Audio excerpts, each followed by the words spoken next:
up, guys? Welcome back to the channel. Like I told you, we're gonna film the teardown of this car, details of what we're gonna fix. I'll try not to just jump ahead and say, hey, I tore it apart. Here, look at this. I'll try and show you guys some of what we're doing in the middle of us taking it apart, time lapse and whatnot. So right now it would start and drive, so it looks naked, but it's pretty complete. So by the end of today, the goal would be to have it mostly stripped down. Engine, trans out, coolers out, interior apart, give us kind of a better visual of what we need to fix and what we need to clean up, you know, what we gotta do moving forward. So time to get started. Oh, you're wondering why I have this going on in Florida? Well, it was 38 degrees this morning. So inside the shop's not that cold, but it's probably like 48 or something in here. It's pretty cold. All right, time to get to it.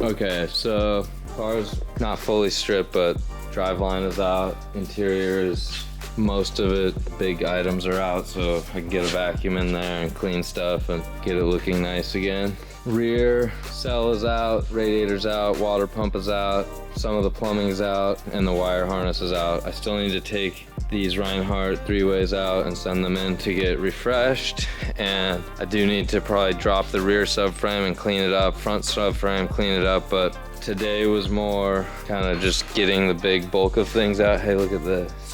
That Type S LEDs melted under the exhaust manifold. Time for a new one. Engine's over here.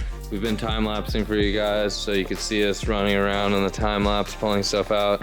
We're slowly undressing this, so it'll just end, you know, today as a long block. I still have to put together the bottom end. We already got a fresh one over there and a head, so kind of get everything ready to go. This guy's name is Daniel. Hello, everybody. He's just helping today. I'm hoping that he'll be helping more frequently, and then he can go with us to FD for the 8 rounds. He's not necessarily local. He lives about 2 hours from the shop down in Sarasota, but that's close enough, you know? He's in Florida. That'll make it easier for him to like get to know the car like he did today, where we tear into it and stuff. That was kind of the goal today, and, you know, take the car apart. So made a lot of progress. Now we'll be like kind of finishing up here in a little bit because there's not too much time left today, but it'll kind of end with this and then do a little bit more tomorrow. And we're probably gonna go take this to Dev and like go inside it, take a look, make sure everything looks good. Lots of stuff to do, and then make a list of what we need to order. It seems like, oh, it's easy, just tear the car apart, but it's not just that easy. Here are some injectors that I have taken apart and I'm getting ready to send back to have them cleaned and checked so that we're good to go, and then I'll put my spare set in, and then these ones will be my spares for next season. It's just kind of lots of little details. So you think it's, I don't know, maybe you guys didn't think that deep into it, but it's just like kind of got to get your hands on everything to make sure that it's 100%, or send it in like how we are with those injectors or whatnot. Like clutch also, this clutch was working, but it did all the driving we did this past year, so it was like, it's probably like, I would say like 70% used up, because it didn't get driven as hard as it would at FD, but it definitely got driven hard. So it's going to get sent back to ACT.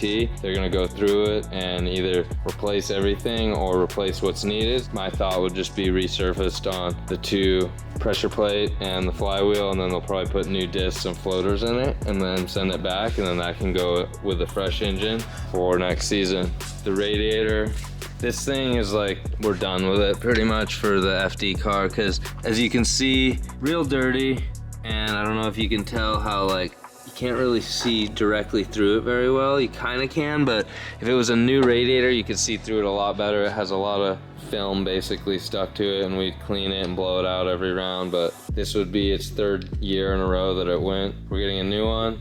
we'll try and clean this up and like send it out to get, I pressure wash it, but I'm gonna send it to someone that can clean it deeper than that, and then maybe it could be a spare because the new one's relatively the same with some minor upgrades, and it's gonna be black, so it'll look better. All right, that's it for now. I'm gonna keep working on stuff.